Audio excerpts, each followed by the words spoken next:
Hello, everybody. I'm giving it a second for the latency to pass so we can all see the same image. Welcome. Hello, everybody. Welcome to this Skene Teach Workshop Social Media 101 for performing artists and producing organizations. Thank you all from the bottom of my heart for being here. Thank you for registering for this course. Thank you to everybody who agreed to donate to the course. Your name has been added to our donors page now and our about page if you want to check it out. Thank you everybody who is following on YouTube. This is a special occasion. This is an exclusive transmission in live to our channel. So before we get started, I just want to introduce myself. My name is Josephat Reynoso. I'm a scenic designer, I'm an educator, and I'm the founder and chief editor of Skene.pub. Through Skene Teach, I get to share tools and strategies that helps artists, educators, and producers tell their stories more effectively. And I'm thrilled to spend this time with you today. This is a project that has been a long time in the making. Since the very beginning of Skene, we were thinking about it in its conception as an educational tool. So I'm very happy that I get to share this with you today. Before we dive in, I just want to talk about a few quick housekeeping notes just to make sure that we're all on the same page. First, for privacy reasons, your video and audio are not being recorded today. That means that everything we share on the Skene side is captured, but none of your cameras or microphones are included. The only downside is I don't get to see you, and I really wish that I could see you react or raise your hands, but I cannot. So I'm gonna direct your attention to the chat. The chat's on the side. I already have. Uh, Yay! I already have Miranda message on the chat. So please, if you have a question, if you need to raise your hands, if you have any comments, please drop them in the chat. I might not get to your questions right away, but I will definitely get to them. And if not, if there are questions that I feel will benefit most of the people, we're gonna drop them in at the end during our Q&A session. So again, thank you all. And remember, if you want to communicate, do it through the chat. Make sure to chat among yourselves. That is all permitted and there's no problem with that. So now, yes, if you enjoy this workshop and you want to invite us into your into your classroom, or your rehearsal room or your organization, just keep in mind that that would be done on a different format. It would be done through a conferencing app and not through a streaming app. So in that case, we would be able to see you. We would be able to chat with you and with your students or with your personnel. So just something to keep in mind. This is not our usual format. This is again for privacy reasons. We don't wanna take any information from you that it's not given freely. So again, remember the chat box. It's either there. It's there. At the end of the session, we have a quick Q&A session. But we want this to be as useful and interactive as possible. So don't be shy about adding your thoughts.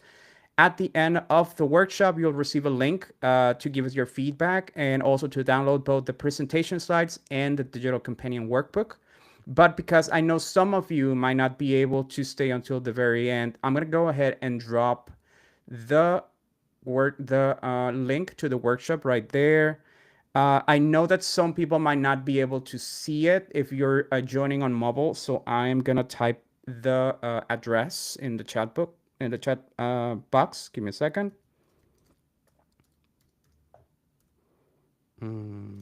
Teach workbook. Okay, that is diagonal. There you go. You should have it now. Again, at any point, just feel free to download the workbook. It's going to ask you for your email just for security reasons, and then it's going to send the link to your email. Then you can download it and either follow along, or you can just check it at your leisure later on if you cannot stay with us. But of course, for clarity's sake, I wish you can stick around and let me walk you through the content. All right, with that said, let's jump in. Let me just share my presentation. I am gonna get rid of this. There you go.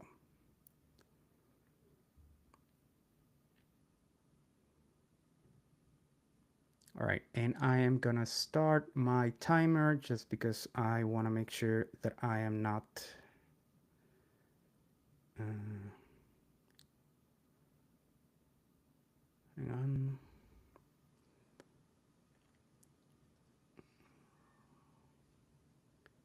Give me just one more minute. Just setting up my station here. All right, can someone give me a confirmation on the chat if you can correctly see the presentation? I'm going to put myself in a picture-in-picture so I can be in your corner. Thank you, Clarice, in the chat. So again, welcome everybody. Let's dive right in. So social media 101 for performing arts and or producing organizations. This is a very short guide to building an effective social media presence for your theater or your brand, or for yourself if you're a freelance artist. So before we get started, I wanna tell you a short story.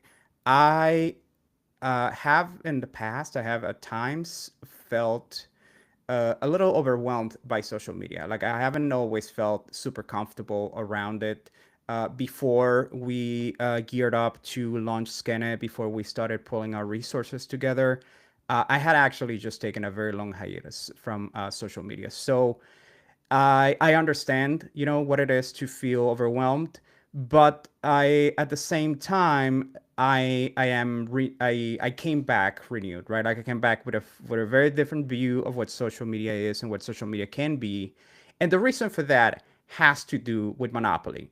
You see, I love playing Monopoly, but I hate playing with my sister. And that is because my sister is a great Monopoly player. But the thing is, because I kind of like role play Monopoly, right? I play the being a millionaire and having a lot of money and buying properties, while my sister just plays for the numbers, right? She's a fierce player because she's not worried about kind of like the implications and the role playing of it. She's just worried about playing the game, playing for the numbers. So that is basically what changed for me in this new turn, in this go around with social media.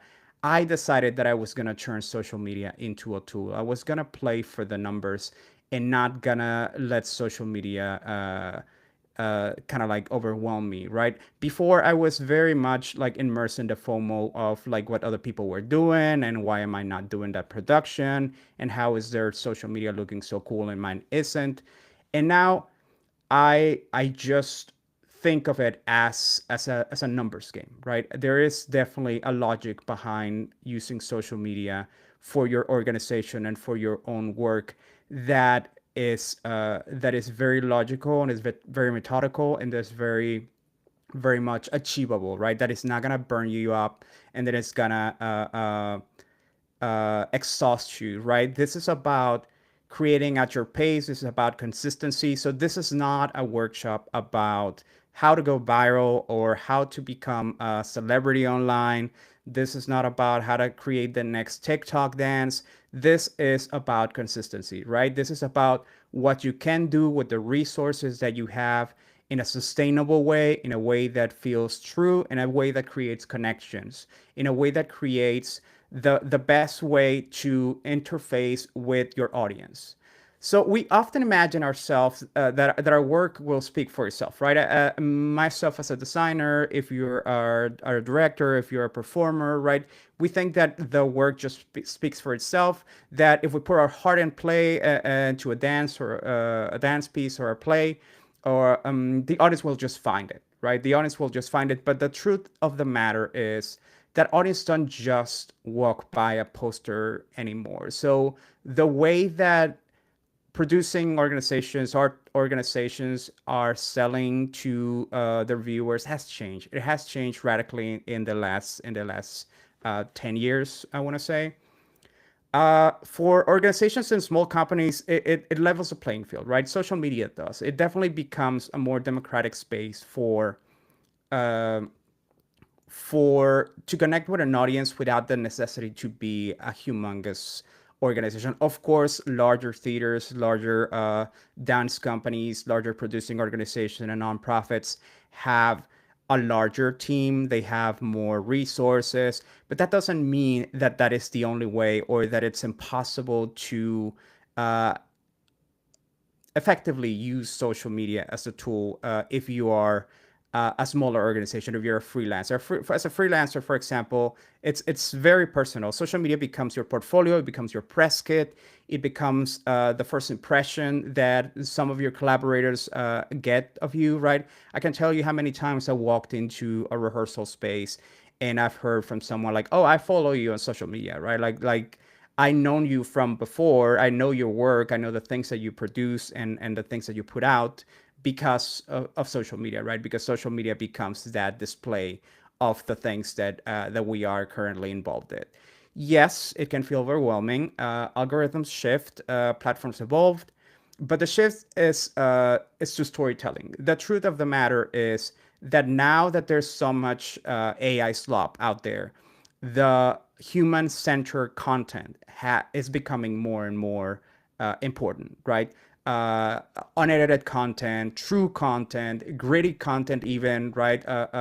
And by gritty, I don't mean necessarily in an aggressive way, but I mean like unfinished rehearsal footage and interviews with your performers. That kind of material is taking a lot of relevance nowadays. So every image, every caption, part of your narrative is audiences today aren't just buying tickets; they're buying connections, right? That's what your audience wants to do on social media. They want to connect with you. That's why successful organizations they pull back the curtain, right? They share rehearsals, they share mistakes, and they share experiments. Transparency doesn't just weaken the magic, but it does create this sense of belonging, right? It creates a sense of connection with your audience that it humanizes your organization, it humanizes your brand. I'm gonna use the name brand, then the phrase brand a lot. Don't think that it's a hyper capitalist term. I'm thinking about the way that you are perceived online and the way that you are connecting online. Um, so, like I would say, social media is not longer optional, right? Definitely not when you're running a for-profit organization where you're trying to sell tickets or where you're trying to create some form of connection that is going to result in a sale. Uh, let's see. All right. I'm just checking my own time to make sure that I don't go over because I tend to do that. All right, moving on. So why social media matters, right? So again, playing by the numbers, just thinking about the numbers, over 4.9 billion people use social media today, more than half of the world's population. For many, it's where they get the news, it's where they discover events, is where and how they decide how to spend their money, right? Again, 4.9, just talking about this very quick numbers, 4.9 billion people use social media. Whoops, that was a bit too enthusiastic. Let me get rid of that. There you go. So yeah, like I was saying, 4.9 billion people use social media, right? 76% of the consumers buy products they see on social media, right? This is a number that has been gathered regarding like how are people deciding where they're putting the money now. Theaters, in very specifically, right? I mean, this can be true for all sorts of producing organizations, but just going specific to theaters that engage on social media, they tend to generate 20 to 40% more revenue and engagement. For the arts, this means that audiences are already online, right? They are already scrolling and they're already looking for inspiration. If we're not present there, we're invisible to a generation that consumes through their phones first. Research shows that over 70% of younger audiences choose a show based on what they see online, not what they read from flyers, not from reviews, but from Instagram, from TikTok, and from Facebook. Social media is now the new word of mouth. So social media has become the way that we get to see that there's a buzz around your show or there's a buzz around your event. Theaters that embrace this have built fan communities before audiences even step into the venue, right? So Broadway shows like Hadestown or Six, they this at a very large scale. While smaller companies, they still have gone viral on TikTok. They reach thousands. They can never otherwise an audience of thousands that they can otherwise reach. And it's not just about ticket sales, right? Social media drives fundraising, volunteer recruitment, and community trust. Donors and supporters, they want to see impact in real time. They want to see rehearsals, clips behind the scenes stories. They want to see audience reactions. That transparency builds loyalty. And that's something that I'm going to be saying a lot throughout this course, right? This is about building trust. This is about building loyalty. It's about communicating to your audience, to your potential audience, or to your already existing audience, who you are and how you are connecting with them, how you are in line with them and their values and the things that are important for them. So again, it's a huge way, and it's a very necessary way nowadays to create this connection with your audience. For freelance artists, again, the stakes are even higher. Casting directors, collaborators, and curators often look at your feed before they reach out. Again, this is also true for me. I usually refer people to my portfolio, but I also know that they're looking at my social media, right? They're looking at the things that I'm putting up. It might not be the final deciding factor, but it definitely is a factor. And because it is a factor, I want that factor to be speaking properly for me and about the things that I want to put out. So again, social media is no longer optional. It is your first impression. It hasn't only changed the marketing; it's changed how people experience art. The stage is now both physical and digital, right? And every post, every video, or every story has the potential to spark that connection that brings someone into your venue. So how do we do this, right? So we understand that it's important. Of course, if you're tuned into this course, you're more than likely found us on social media, or you've been finding following Skene on social media, or you learn about Skene from social media one way or another, right? So you already know that social media is important, and it's a means to connecting with your audience. But how do we go about that? The very first thing is defining your goals, right? If you set clear goals, this helps you align your efforts with your business success. The first step in using social media effectively is to define what you want. Ask, what do I want this to do for me? Goals give you direction. They determine the kind of content that you create, how often you post, and which platforms matter most to you. Common goals, for example, are going to include audience growth, right? Bringing more people into the seats, finding an audience that hasn't been to your theater before, right? This is not about, again, yes, it's about creating trust. That's a goal later on, but this particular goal, audience growth, is about finding that audience that hasn't found your theater yet and putting it out in front of their faces. Community building, right? Keeping your current audience engaged between projects. Again, it's not about just the one off, right? You don't want the audience member to come in, see the one show, and then never come back. You want them to be interested. You want them to understand that their mission, that your mission is also aligning with their values. And because of that, they want to support you. They want to come back. They want to see more shows that you have. Visibility, making sure that collaborators, funders, or casting directors see your work. Uh, that is again pretty obvious. It's about visibilizing your work. It's about making sure that the people that you want to see you does get to see you, right? Fundraising, of course, showing impact in ways that inspire support, right? You want your funders, you want your fundraising campaigns to be accompanied by the content that demonstrates how these efforts are reflected on the ethos of your organization. Your goals are very aligned with your mission, with the mission of your theater, and with the mission of you as a designer, right, or you as an actor, or you as a director. So the goals are something that are very specific and very personal. They're not a one size fits all, because it depends a lot on what your organization values. I'll give you an example. Something that Skene has worked with before, an organization that Skene has worked with before. It's a theater that is female centric, right? They do female centered stories. They do classics, American classics, from a female perspective. So their goal is very clear, and the audience, I'm going to talk about that in a second, is very clear. They don't want to reach out a larger number of people. They want to reach a very specific sector of people.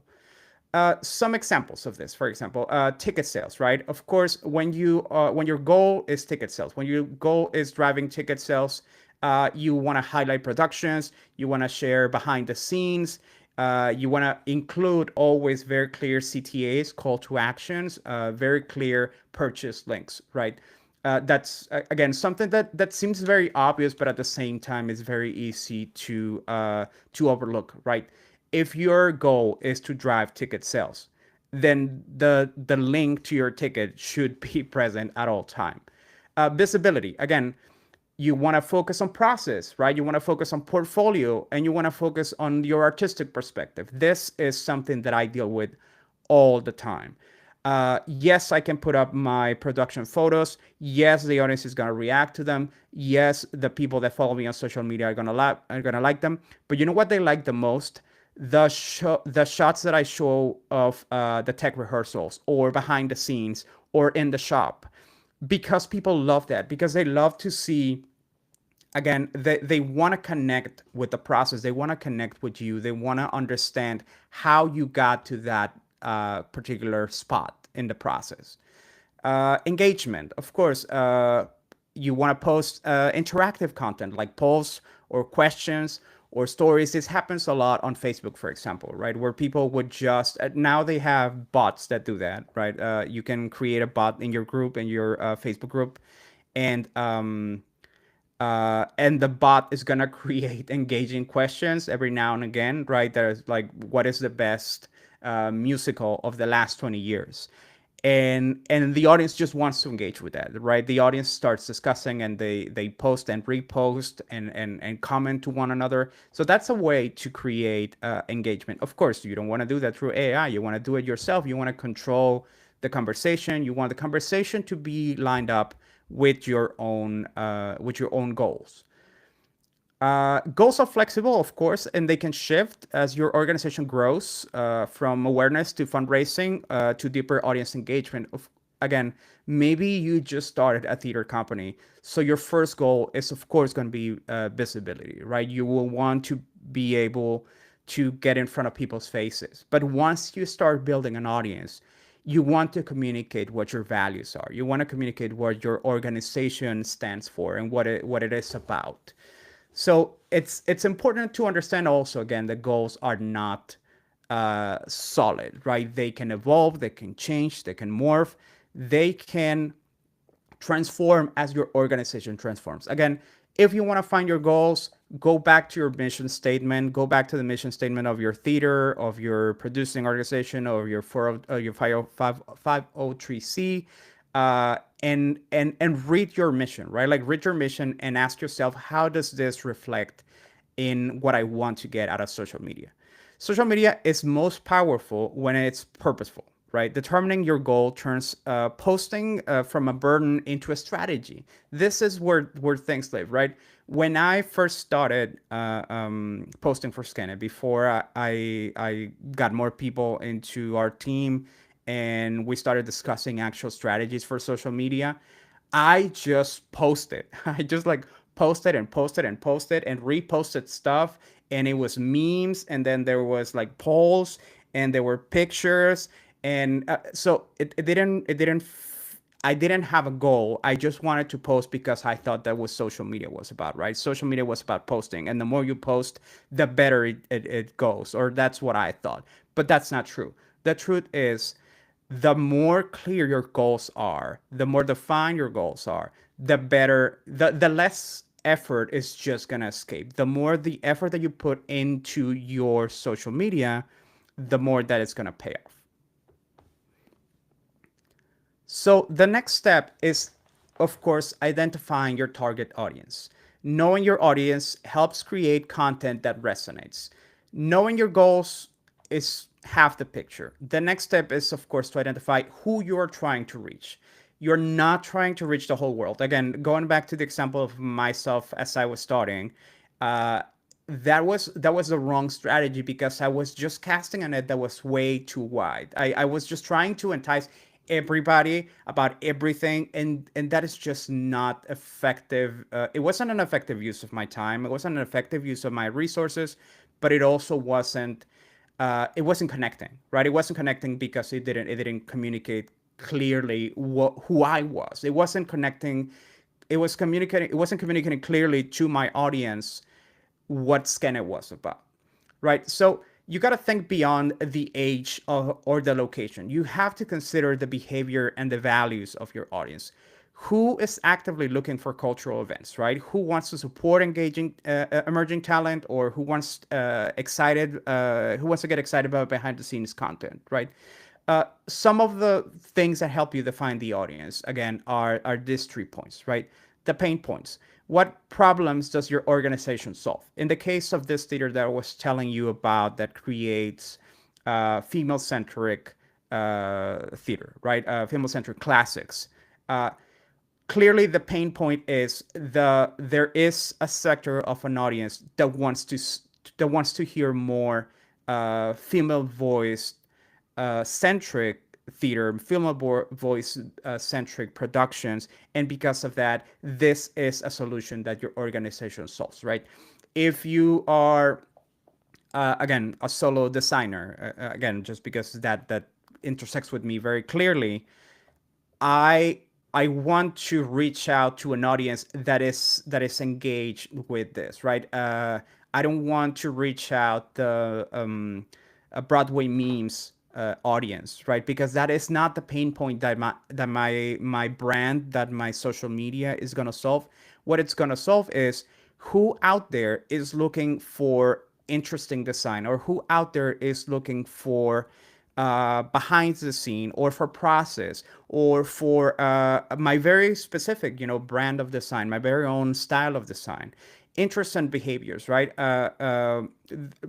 Thinking about your audience again, once you can picture them clearly, everything just sharpens. A new theater company might focus on a local 25 to 40 year olds that are searching for an affordable night out, right? Depending on, again, the type of theater that you're creating.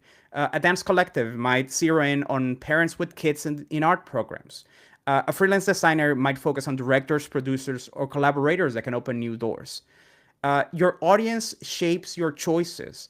And if they're under 30, for example, TikTok or Instagram are going to be where you'll meet them. I'm going to talk about choosing the right platform in a second. But if they're professionals, for example, in their 40s and their 50s, Facebook or LinkedIn are going to be the networks where you're going to find your audience. Defining your audience doesn't narrow your reach. It really doesn't. And I want you to be very aware of that, because again, it feels like by leaving a sector of the population out, or zeroing in on an audience, you are missing out on opportunities. But that is not true.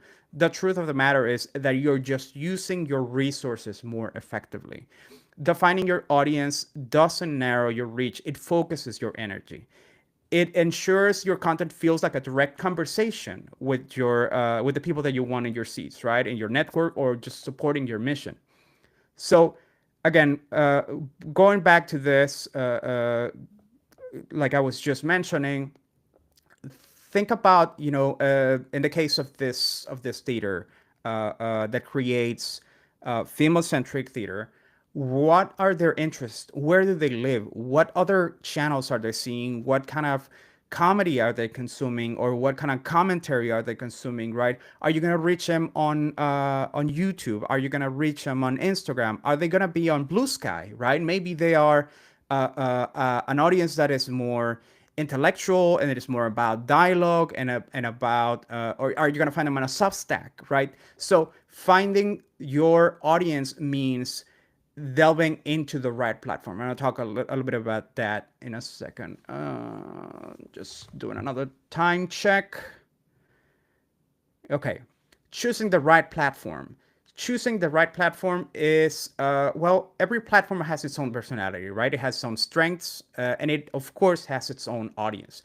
The key is not to be everywhere, the key is to be where your people are. Instagram and TikTok, again, they thrive on visual and short, punchy content. They're perfect for rehearsal clips, for example, or for design details, right? I have a lot of success, quote unquote, sharing, for example, models, right? Or flyovers of models or model process on Instagram. Um, they are great for behind the scenes moments that showcase energy and emotion. Facebook, for example, is stronger for community building, for event promotions, for reaching slightly older demographics who are used to engaging through groups or event pages. Facebook, for example, is great when you're doing auditions, right? When you're doing auditions and you wanna post content about an audition that you have upcoming for your production, Facebook is definitely going to be the platform to be in. My dog just walked into the room. Um, sorry, I lost my train of thought for a second there. Yes, so LinkedIn works best, for example, for professionals networking. If you're looking for donors, if you're looking for collaborators, right, on a research project, LinkedIn is definitely going to be the best network for you. It's great for sharing process achievements or thought leadership. If you got a big award, yes, it's gonna resonate on Instagram, but people are gonna go through it.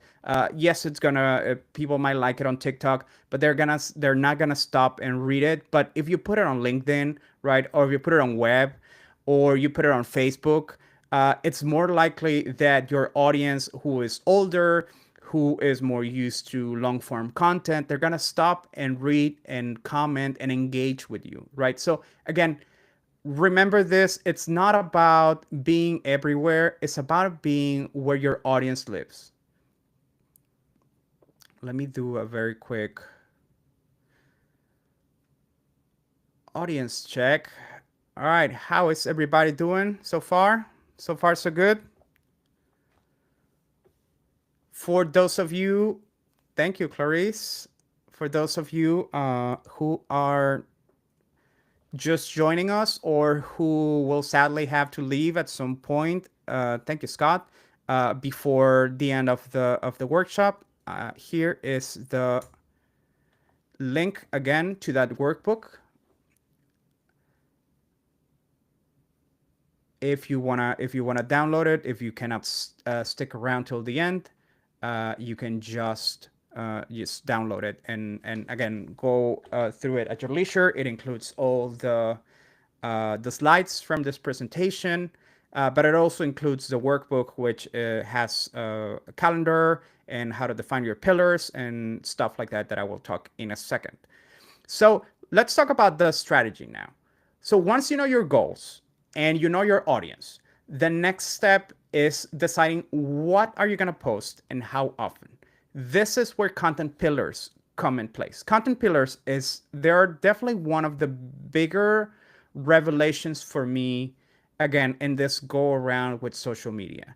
Now that I have this new understanding of social media as a tool and not as something that is happening to me, uh, content pillars have become a huge improvement in the way that I approach it, and in a way that helps me not feel overwhelmed by it. Uh, Content pillars are the core themes or categories that guide everything that you share online. Think of them as the backbone of your strategy, right? The big ideas that you go back to again and again, that connect you to your mission, right? That connect you to your audience interests too. To define your pillars, you basically have to ask yourself three questions. What do I want to be known for? What does my audience care about or want to see? And where does the two of those overlap? right? For example, a theater company's pillars might be behind the scenes processes, artist stories, and community impact, right? Those three pillars. That's all you need. A freelance artist, they might decide that their focus are going to be portfolio, highlights, right? Maybe kind of like finished products or like opening nights, and creative journey, right? Again, you want to share your sketches. Are you going to share drafting, right? Like believe it or not, there's a whole audience out there that wants to see lighting plots, for example, right? Because those are not shared often, but people that understand them, they're very hungry to see that. Once your pillars are set, planning your content becomes easier, right? Every post just falls under one of those categories and ensuring variety while keeping your messaging consistent. Sorry. A rehearsal video, personal reflection, a ticket reminder, they are different, but they will fall under one of your pillars, right? Frequency still depends on the platform, and it depends a lot on your capacity. Again, I want to be also reiterate the fact that this is not about posting as much as you can. That is not the winning strategy. The winning strategy is not burning yourself out, trying to post. It's about posting with a purpose, right? Uh, Quick updates, they're great, for example, for Instagram stories or TikTok, right? If you have uh, this happens a lot again with traveling artists, right? With directors or with people that have shorter residencies, sharing content at the airport, right? And talking about the next gig that you're gonna take, creating that expectation that becomes its own pillar, right? That becomes part of the process. It becomes part of the artist's life, right? It can form its own thing. Again, remember these three things.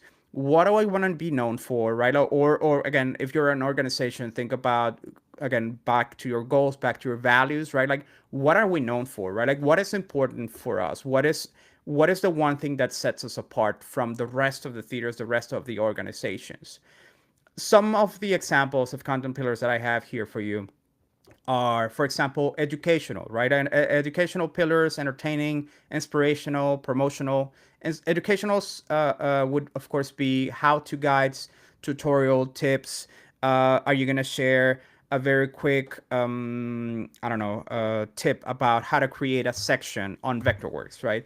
It sounds silly, or it might sound very obvious to you because you do it all the time, but there's out there someone that is interested in the way that you do it, and there's someone out there that does it too, but they want to establish that connection to you. They want to see someone that they can relate to and say, oh yeah, I do that too. Oh, they did that different, right?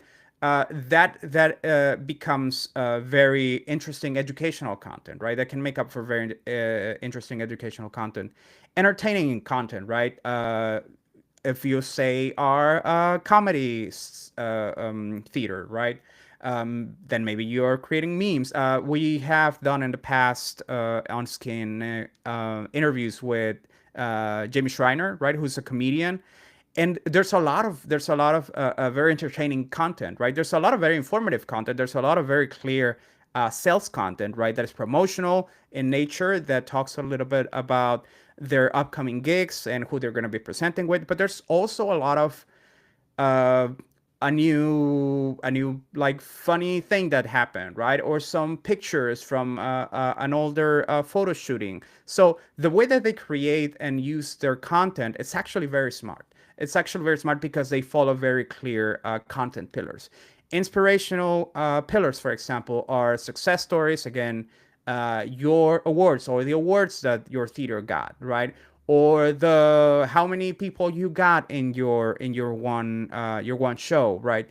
Testimonials. Again, this is huge. It sounds very easy and kind of obvious, but interviewing your audience as they living your production, right? As they're living your show, it's huge because people see other people that they can relate to, people that are consuming the same kind of content that they are, and because of that, they will want to know more, if nothing else, right? They will want to know more about you, about your organization, about your theater, about your show, about your work as a designer, and they will follow you. And once they are following you, then you can start creating this connection and maybe even diversify your pillars, right? Like, again, going back to the idea of Skene.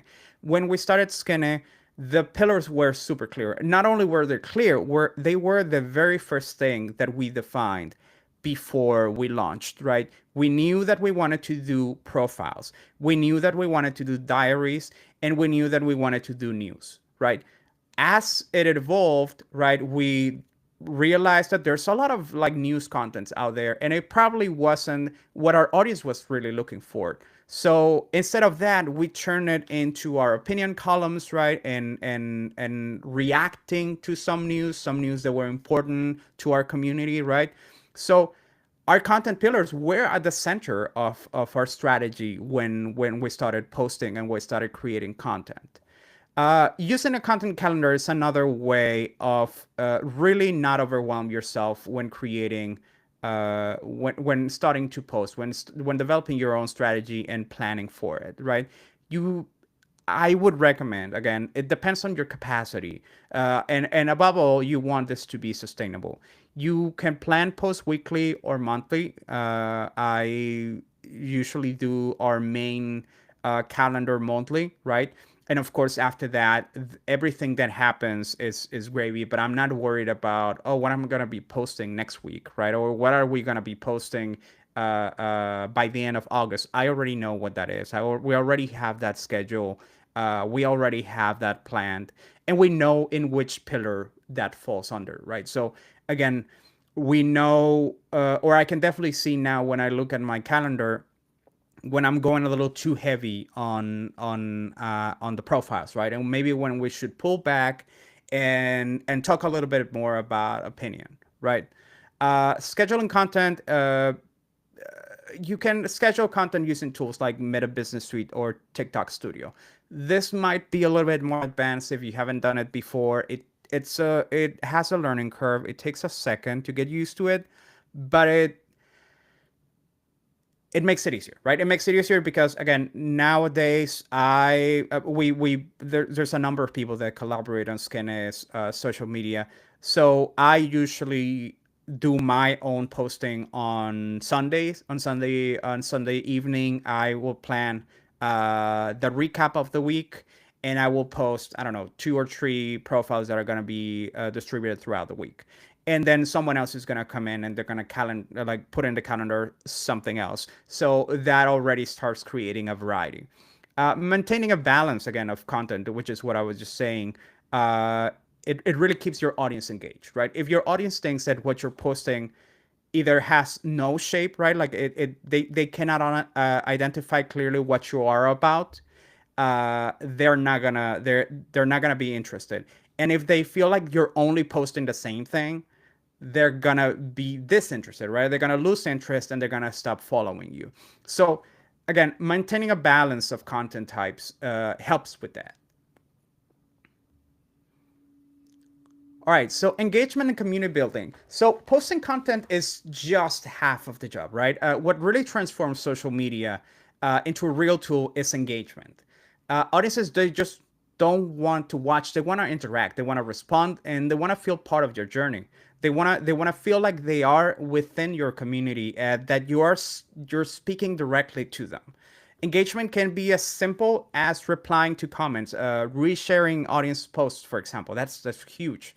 Or asking open-ended questions. Again, like I was saying on Facebook, that happens a lot, where you would create a poll or you would just create an open-ended question and then respond to your audience. I think it's very important again that you don't just launch an offering, launch a question, and then let it go. You have to go back. You have to comment. You have to respond to people, and again, think about it as a theater, right? If you're a theater, you just had a show, you did some interviews, and the audience starts responding to your post, and they say, "Oh, I saw this show on Sunday. It was great," right?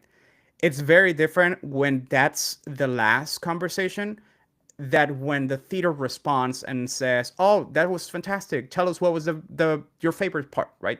because another person that has come back and read the comments, or that is commenting on that show, if they haven't seen it, that becomes an incentive. That becomes another reason for them to, again, to get this kind of um, like communal approval, right?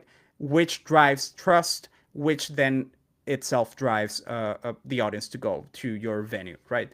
So community building happens when people feel seen and valued. A theater that reposts a fans review makes that person feel like they're part of the story, right? It makes them feel like they're not only are they special, but they're also part of the success of the project, and that is huge. I mean, that is huge for audience members. An artist who answers questions about the process, for example, builds trust and loyalty. If again, I am very purposeful about that. I'm very purposeful about every time I get a comment on one of my model photos, for example, or on a process shot.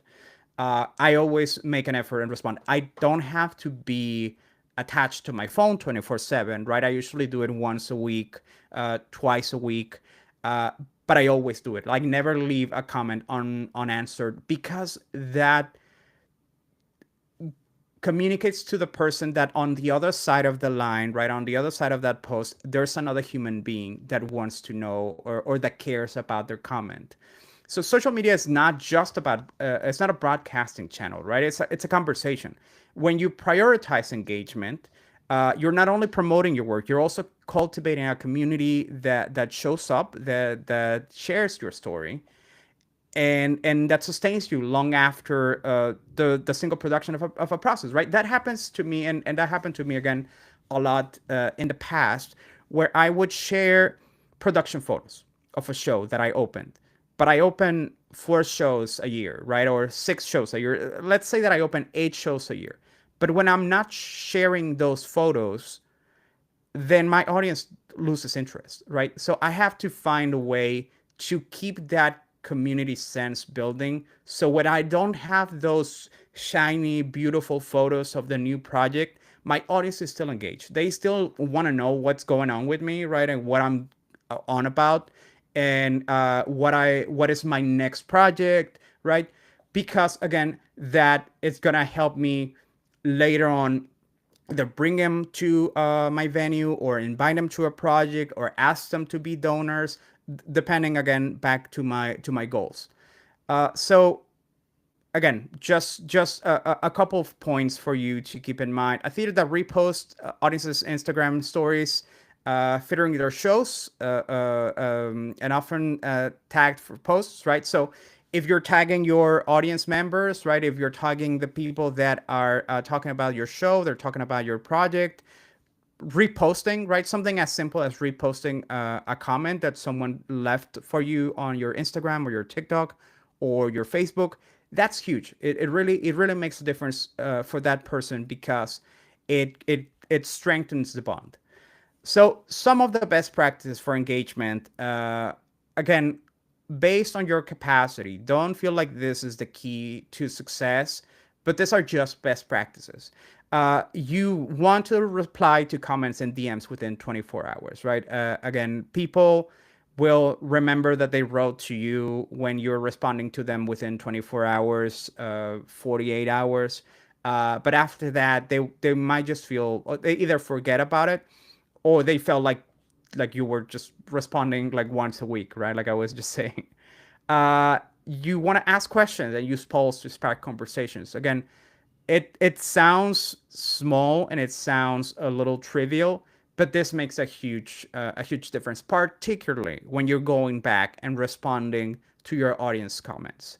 Uh, Running giveaways or contests to boost interactions, that is a mixed bag. It depends a lot on your goals, right? If your goals are to drive up ticket sales, this is definitely something that you want to do. If you want your audience to perceive you as someone that is fun, or an organization that is very much in contact with the community, this is definitely something that you want to do. But it's also probably the my least favorite of all four uh, advice pieces that I have for you here. because I feel like it's the least necessary, and because theaters, it's more important that you create that sense of community, that the fact that they feel like they are going to get something out of you. You want to feature user generated content to build community. Again, this goes back to the idea of reposting content, the idea of not posting something that is just trendy, right? It's very easy to think, well, this post is trending, or this reel is trending, or this audio is trending. I'm just going to repost that because then everybody's going to see it.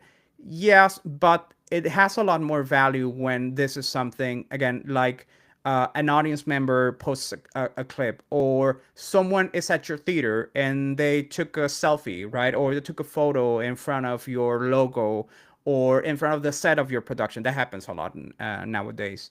And reposting that, again, both builds community, but also gives that social proof to the rest of the people out there that your show is good, that your show is a place where people will have a good time, and that is worth investigating, right? And if nothing else, that your theater is building a community where they can belong and see themselves represented in. Let me get rid of this. Okay. Let me go back to the chat. How's everybody doing? So far, so good. Thank you, Clarice. All right, let me. Thank you, Scott. Let me go back. All right, so paid advertising and growth tactics. So again, this is optional, right? But the truth is, social media is a machine. It's a machine to sell, and it's also trying to sell you. So organic growth, posting content, and building community, it will take you so far. But sometimes you need an extra boost, particularly when you are, again, a smaller company, or when you are a starting project, right? Or you have, say that you have a like a donor campaign, right? Or you have a fundraising campaign for a particular project, or an expansion to your theater, or you want to get new soft goods, or whatever, right? Uh, that is where paid advertising and growth tactics really come in handy. The advantage of paid ads is precision, right? Platforms like Facebook and Instagram and TikTok, they let you target specific demographics. They let you target your audience that you already know and identified, by age, by location, by interests, even someone who has engaged with your theater, right? You can go as far as to go granular and say, I want to target people in my hometown, or in the town where my theater is, that I know, I don't know, live within my zone. And because of that, you're gonna be hitting a very specific sector of that population. This makes ads especially powerful for selling tickets, promoting workshops, or reaching new audiences beyond your existing followers. The budgets for advertising online, they are not huge. $20, $50 for a 7-day campaign. That is usually what we do on Skene, right? We probably spend $20, $25 every time we have boosted content. As it doesn't happen all the time, but I probably try to do it once every 2 months, right? Just so the algorithm remembers who we are, and just so we can reach an audience that hasn't yet been reached. Uh, but that makes a huge difference, especially when your post is well crafted. There's a lot, and I'm gonna talk a little bit about that in a second. But there's a lot about trial and error when you're doing social media. That is just a fact. Sometimes I have done it. I've made many mistakes, right? When it comes to advertising, I had advertised the wrong post, right? It's a post that is boring, or is static, or it doesn't have enough context. It doesn't talk a lot about what Skene is, and because of that, it just falls flat, right? It's the same $25 that I could have spent on a better tailored ad, but it just didn't resonate with my audience. And sadly, the only way to find out what resonates with your audience is to try it all, is to try things, to show them to your audience and see who is responding to what. Growth is not just about ads, right? So tactics like collaborations with other artists, cross promotion, and with partner organizations, or encouraging audience generated content, they can definitely multiply your visibility without extra cost. Consistency, creativity, and experimentation, they often drive more people, right? They're more sustainable growth than spending money alone. So, like I was saying, the paid ads, they're also not the silver bullet. Your content has to be engaging, and maybe you can do it without paying for ads, right? Maybe you can do it just with enough consistency and with enough opportunities for interactivity that your audience will engage with you. Pay advertising should never, this is just something that is very clear to me. They should never replace authentic storytelling, right? Authentic storytelling is what it's about. But when it's combined with strong content and community, it can really accelerate your reach. So that is just something to keep in mind. Again, my personal advice is don't go for the ads from the beginning. But I also want to say this. This is something that I've seen in the past, not only by myself, not only in my own practice, and definitely not in Skene's practice, but also in other artists, and that is ride the wave. You have a big show coming up. You have a big set of photos that you just took. You have a very nice rehearsal session that you just filmed, right? And you're gonna post that. You're gonna post that. You know that it's good content. You know that it's engaging. You know that it's talking about your ethos and it fills your goals and it's gonna fall under one of your content pillars. That's the ad that you want to that you want to boost, right? That's the ad that you want to put $20 towards, because when you know that you already have that coming, that is a great opportunity for a growth spur, right? I have that when I do that when I'm opening a show now, right? When I'm opening a show, I know that I'm gonna be sharing things. People are gonna see them. They're gonna react to them. It always happens. That's fine. But I'm just gonna go the extra mile, spend $10 on it, make it run for 3 extra days to the audience that I haven't reached yet, and that plus the organic growth, it's gonna make a huge difference, right? It's gonna make a huge growth spurt, and and it will definitely propel me to a spot that I wouldn't otherwise be able to achieve just by my own, like within my own audience, right? Because again, there comes a point where your audience gets a little stagnant, and again, it's by design, right? Social media, they want they want you to spend your money on it, right? So after a while, I just unlock that next step by again giving it $20. That's all it takes. 3 days, it's no big deal. It's no big deal. It's the content that I'm already producing. I don't have to create content specific for ads, right? It's content that I'm already posting. I just wanted to go a little farther.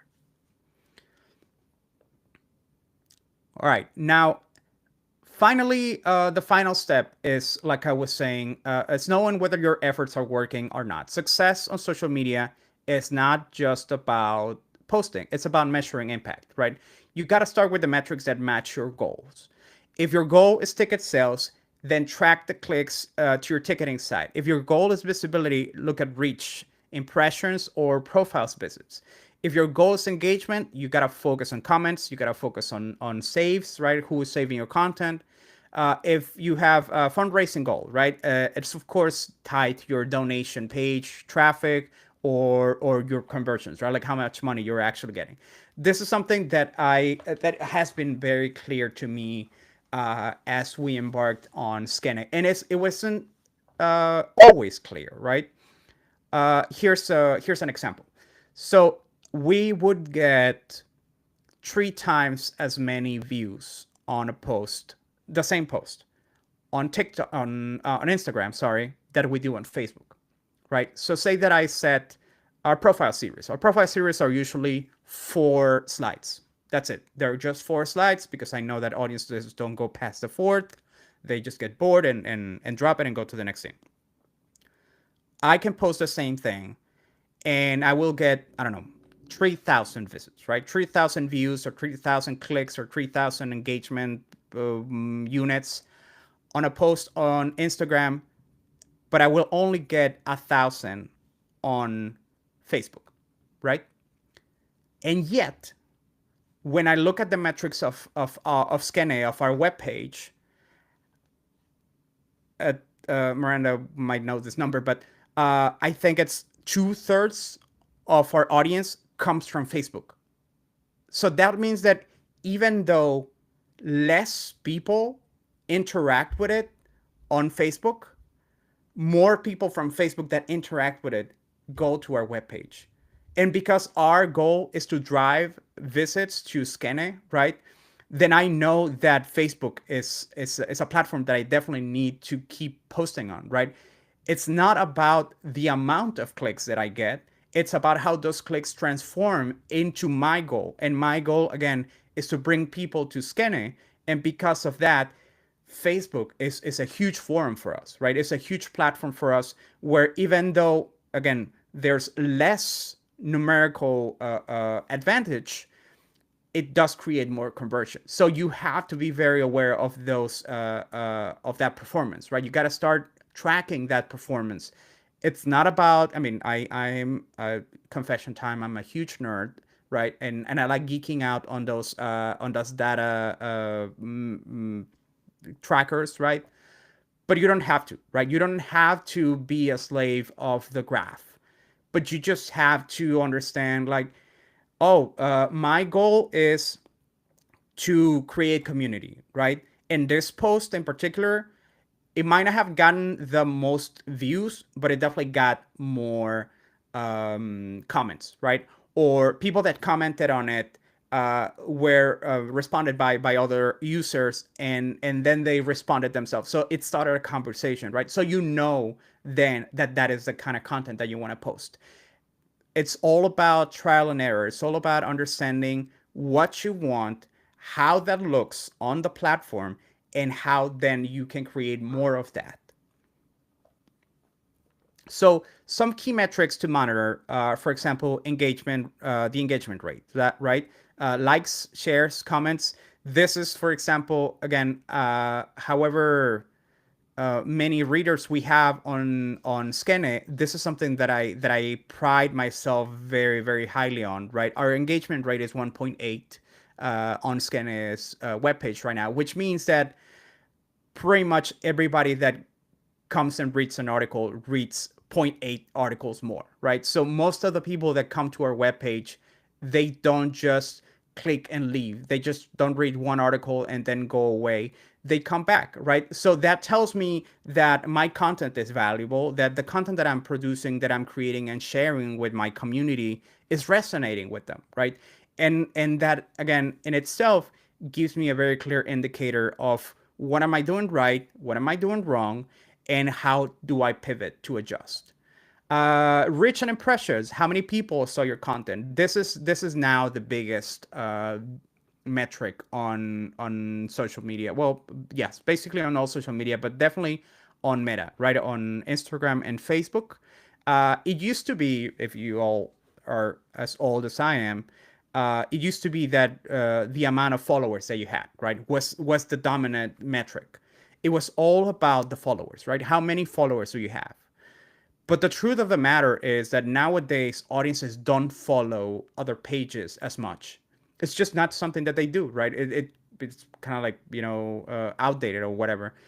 But it's all about the views. Like how many people get to view your content. So they might not follow you, but they will view your content. And if they view your content, again, when you're talking about, for example, a freelance director or an actor, right? It's all about visibility. It's not about the followers that you have. It's not necessarily about how many people are following you. It's how many people you're reaching. The click-through rate, again, it goes back to the idea of how many people are clicking on your link, right? Are you selling tickets? So how many people are clicking on that link?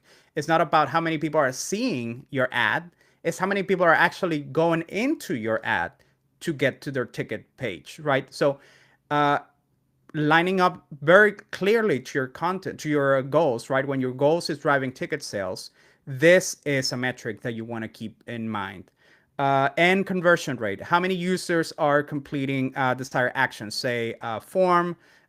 Say that you this is something that you see all the time with newsletters, for example, right?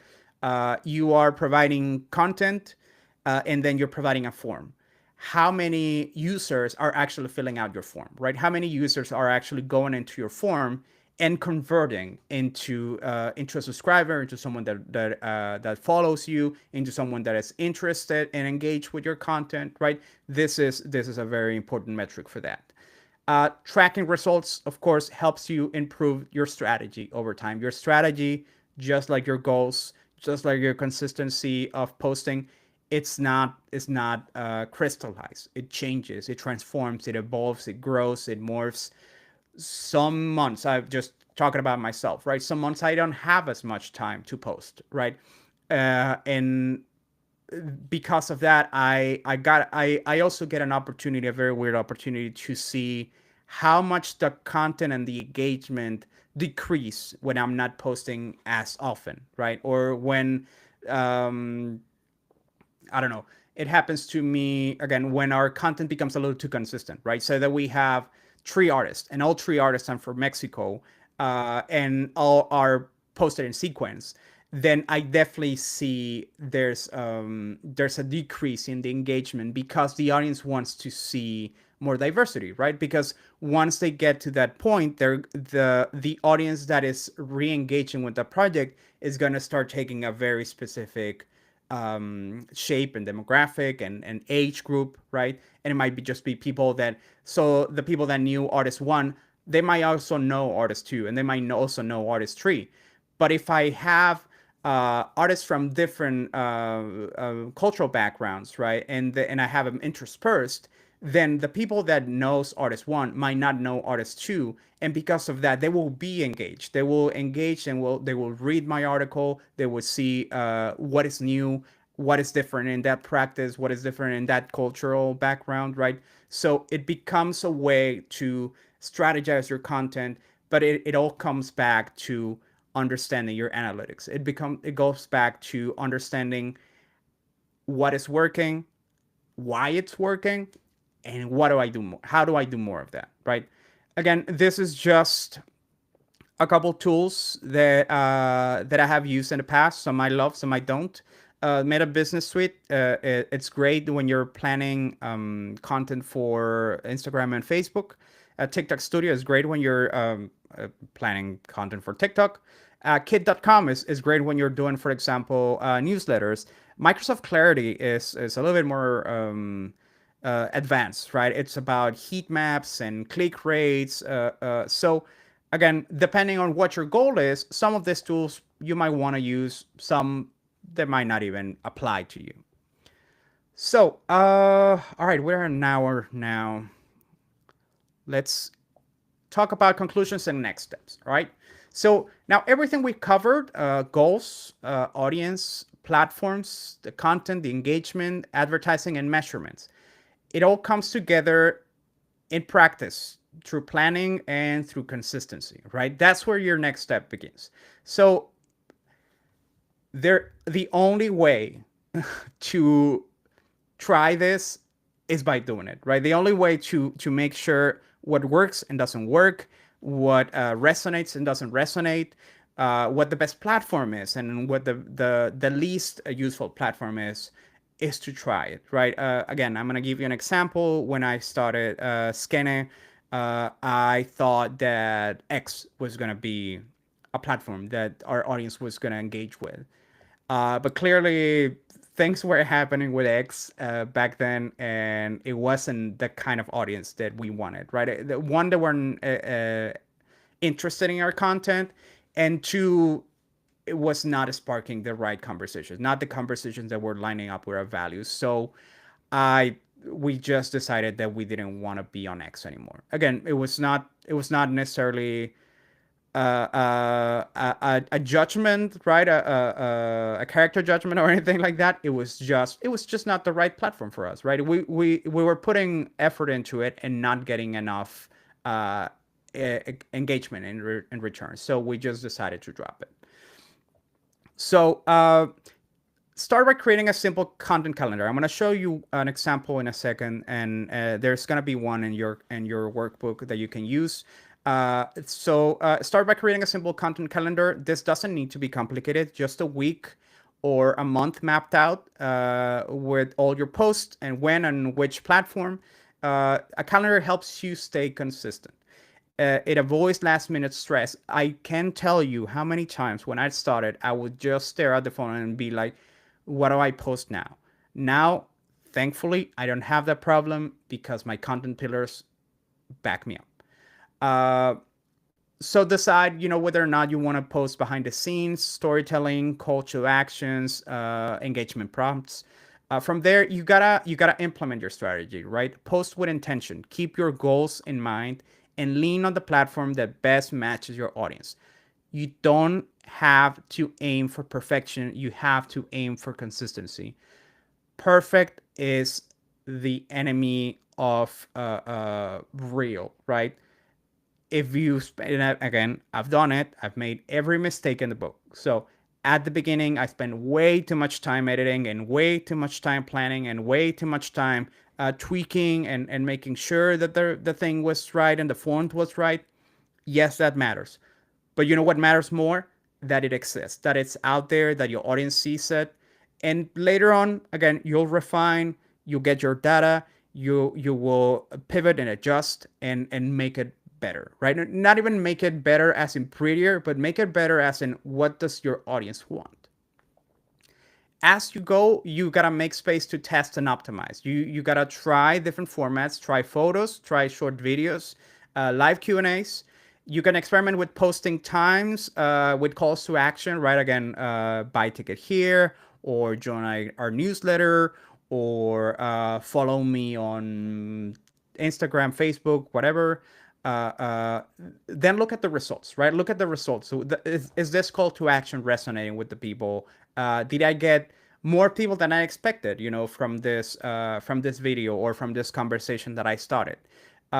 Social media is not a fixed formula, right? It's an evolving process of learning what resonates with your community. Like I said, it's trial and error. The next step is just to get started. Create your calendar, commit to your strategy, and just stay curious. Stay inquiring about what is working and what isn't working. Over time, the cycle of creating, testing, and refining will make social media not just manageable, but it will make it exciting. For me, it is that now, right? Like, it's very exciting for me to see how audiences are engaging with Skene, how audiences want to see more about artists, and how now, and again, I've heard a couple stories, even from maybe some of you in the chat, of how they are connecting with people behind the scenes, right? Like, oh, I heard you were on Skene, I was too, right? Or hey, I just read your piece, or hey, that was a cool opinion that you posted on. So I pride myself, and I'm very happy with the results that we've gotten on Skene through our social media strategy, because it is creating that community, right? Because our community is strengthening, and because people care about the other people that are featured, but also that are our readers, right? Our readers care about our readers, and they understand more clearly who we are and what we stand for. And because of that, I feel like they also understand, if they come back and engage with our content, what is that they're gonna get. All right, final thing, if you need help with your social media strategy, let's partner up. Again, like I was saying on here, the growth tactics, right? Paid advertising is not the only way to go about it, right? You can say that you know someone who is an influencer, or you're very good friends with a theater. Say that you just open a show, right? If me, myself, as a designer, if I just open a show at the Guthrie, right? Can I just tag the Guthrie, right? Can I tag them as a collaborator? Can I repost their content so they will repost mine? So those kinds of things make a huge difference. So in our case, partner up with us. Use the hashtag ScanneTeach. and we'll be happy to repost your content. Just write our coattails. We'll write yours. We all compound into a larger community. All right. Finally, I just want to give you a couple of examples. Again, this formats are in your workbook.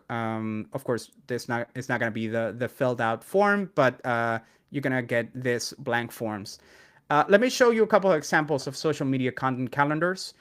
This is a very simple weekly calendar, right? I usually don't use this. Like I said, I usually plan our content monthly, but this is a way to get started, particularly if you feel like planning a month in advance is gonna be too overwhelming. I totally get it. Trust me. So again, which day on which platforms, what kind of post, right? It sounds asinine and it sounds a little obsessive, but trust me, once you have this, it takes away the stress of what am I going to post now, right? It also tells you like where is the what is this aligning, how is this aligning with your goals, right? So I know that this is going to be for community, this is going to be to build excitement, this is going to be for community, etc., etc., etc. And then how does that look in my examples, right? So in our case, in the case of Skene, I know, for example, that I want to create community by posting our top reads of the week, right? I want the audience to know, well, what they were reading the most, right? Who got on top of the top three, and if they haven't read it, right, what are other people reading? And so I can read it on Monday, right? So for me, this is a big one for community creation, for example, right? Same thing. If you probably have seen this, talking about our strategy very specifically, every time we post a profile, which is always on Wednesday and Friday, on the day before, there's always a teaser reel. There's always a reel of the artist saying, "Hey, I am so and so. Check out my interview on Skene," and that creates excitement. And then the next one, builds trust and it builds community. This is closer to what I use, right? It's not exactly this. Again, this is only provided for the effects of this workshop, but we do it. I use we use Google Calendar. I mean, it's very simple, but it basically means I'm gonna put my content pillars here, right? I'm gonna tell myself, what are the different things that are gonna be important for me, that I want to make as part of my goals and how they're gonna be lining up, right? And then I'm just gonna start planning for each individual one, right? So I know, for example, that I want to present my new talents on Fridays because younger folk are going to be more active over the weekend. I know that I want to post my profiles on Wednesday because then that gives me the rest of the week for them to be read. And again, this is all just knowledge that I gathered through trial and error, right? We have posted on different days of the week at different times. I started posting things at 1 a.m. in the morning just because it made sense to me, I guess. That was the start of the day. And then after a while, I realized through metrics that our most kind of like most active time is around noon when people go on their lunch breaks, and so we started posting on noon. So the posts now appear up in your algorithm, right up in your grid, as most of our audience starts engaging with the content. Again, thinking about this week, for example, right, I knew that I had mostly profiles, and so I needed to add some opinions. The same thing applies to you, right? So again, you are posting, say, an old project, right? Say, let's talk about Thursday, right? Throwback Thursday. You're gonna post an old project, an old model, or an old picture of a show that you did in grad school, right? For example, and then on Tuesday you're gonna be doing a Q&A, right? You're gonna be doing a poll, or you're gonna be doing something that builds community. So that's just a way that you can see, again, the way your content is lining up to your objectives, but also to really take out the stress of what am I going to post next? Because that stress, I feel, is in many ways and many times what really burns you up, right? So this is it. This is basically, again, the main idea, right? The basic idea for our monthly calendar. Like I said, I this is only for our for demonstration purposes, right? We use something that is a little less less fancy, less visual. All right. This is basically the conclusion, right? Again, I'm going to show you. This is what you're going to see on your workbook, right? It's a blank weekly social media calendar and also a monthly social media calendar you can fill out. There's a posting challenge if you want to go and do it with us. Again, you can tag us, and we'll be very happy to retag your to retag and repost your content. And finally, a cheat sheet, right? A cheat sheet that gives you pillar examples, right? A very basic, kind of like best practices. Post 3 times a week, plan your week ahead, and engage with your audience, and just keep on checking your metrics and what these 3 platforms are best for, right? Facebook, Instagram, and TikTok. Again, there's other platforms, there's other ways to engage with your audience. It's all about where your audience lives. So now let me go back here, and I'm gonna open up the chat. And I see Clarice has a question. Let me just do a quick time check. Okay, we got a few minutes. Okay, audience, I have been slowly okay, let me see if I can put it on the stream. I don't know if you can see it. Okay, I put it on the screen, but you might not be able to see it, so I'm going to read it for you. It says, 1, audience, I have been slowly growing, but the last month it started to go up 2 followers and then down 1 and up 3 and down 2. Why is this happening? Okay, so that is the algorithm trying to mess with your head so you can pay. Basically, that is Facebook or Instagram or whatever platform you're working on, kind of like giving you that bait and switch so you can break through. Again, the easy way to go about it is give it $10, right? Post one day, and you'll see your kind of like your algorithm revitalize you, right? It'll put you back in the top of the grid. Or you can just ignore it. Don't worry about it. Again, I get it. We all obsess about it, and again, for us older folk, who grew up in the large amounts of followers and how that was some form of currency, it's very it's very easy for us to feel discouraged, right? When you feel like you're losing followers, but it's not about the followers anymore. I'm telling you, go to any metrics on Meta Business Suite, right? Or on TikTok Studio, and you will see the very top metric, the very first metric that you see in any of those is views. So the views are what matter. Don't get discouraged if you start losing followers. They really are not that important anymore. All right, number 2 says, is it good to select the automatic audience selection? How can we improve this? And when I pay ads, some posts I paid for were good with my selection and not as well with the automatic selection. Yeah, so the AI selection audiences, they tend to be good, but it depends. Again, it depends on the content that you're trying to boost. Uh, but weirdly enough, and this is just something that I have seen myself, it depends on where you're posting. If you're posting on mobile, right? If you're posting on your phone, thus the AI is not as smart. But if you post on desktop, I feel like I get the best results with the AI audience.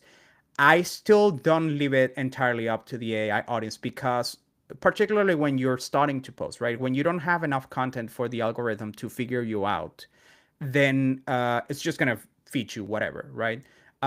Something, for example, that I do is I select 2 or 3 countries, right?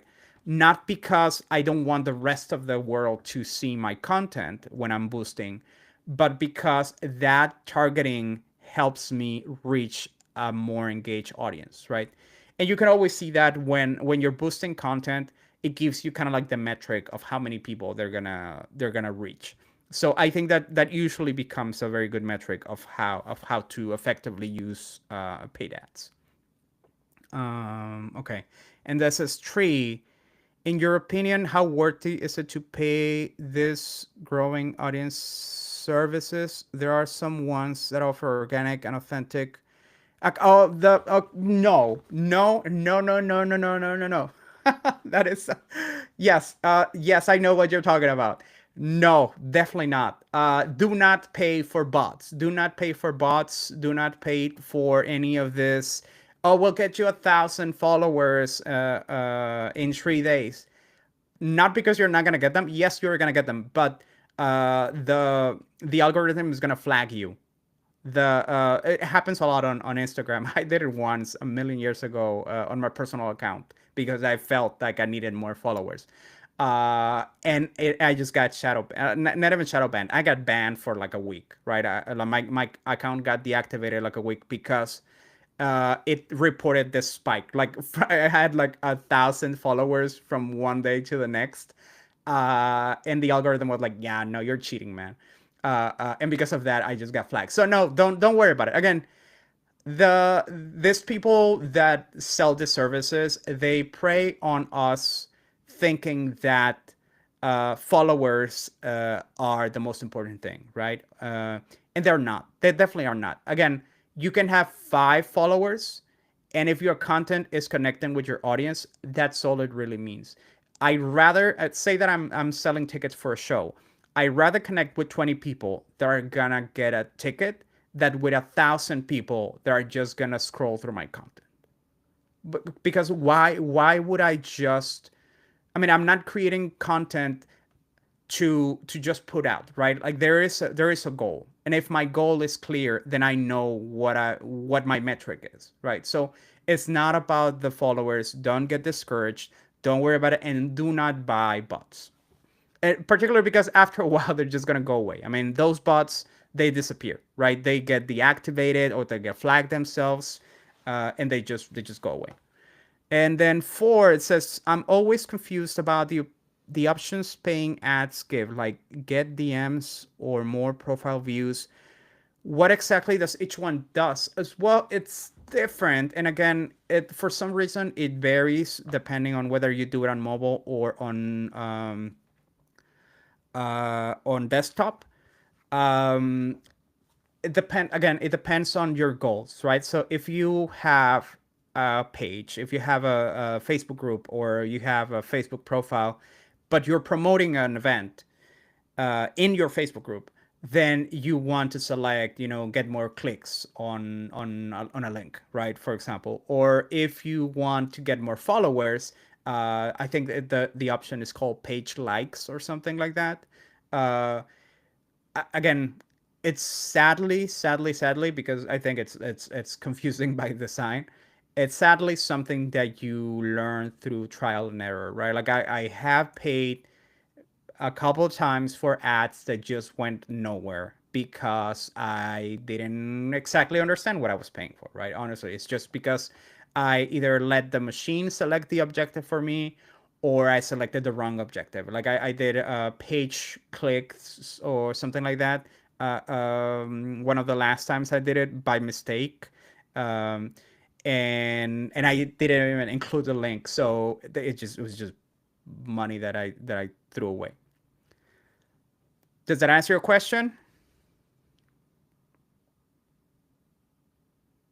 All right, I'm gonna go on a limb and say yes. Thank you. Great. All right, everybody. We went a little bit over. Thank you, Clarice. Thank you for your questions. They were very good questions. Uh, Thank you, everybody. Again, I'm gonna put the link to the workbook one more time. Teach WB. All right, you can click on that link, follow it to our feedback form. Please, please, please take a moment to just give us a comment if you like this. If you want to invite us to your classroom, we would be more than happy to join you. It's not just me. We have a bunch of new professors coming in. Miranda, who's in the chat too, is has a new build your own package, be your own hype person workshop coming up. We are in conversation with artists from Mexico about giving workshops themselves.